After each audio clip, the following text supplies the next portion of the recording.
Good morning সবাইকে। কেমন আছো সবাই? আজকে একটা নতুন ভিডিও নিয়ে আসলাম। আজকে রান্না করব শুধু চিংড়ি মাছের ঝোল। কালকে হাজবেন্ড নিয়ে এসেছিল চিংড়ি মাছ রাতে। কালকে রাতে কিছু রান্না করেছি আর বাকিগুলো কেটে বেছে ধুয়ে রেখেছিলাম ফ্রিজে।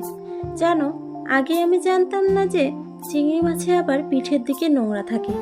একদিন একটা আপুর ভিডিওতে দেখি যে চিংড়ি মাছ কিভাবে পরিষ্কার করে, তারপর দেখছি পিঠ দিয়েও একটা নোংরা নাড়ি বের করছে, তাও খুব সহজে।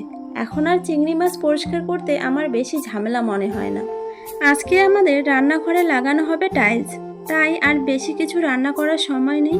মিস্ত্রিরা চলে আসবে, শর্টকাট একটা সবজি আর ভাত রান্না করে তাদেরকে রান্নাঘর ছেড়ে দিতে হবে। আজকে শুধু নিচের স্ল্যাবের মার্বেলটা বসিয়ে দিয়ে গেল, বাকিটা কালকে এসে করবে। যাই হোক, কথা বলতে বলতে আমার প্রায় রান্না শেষ।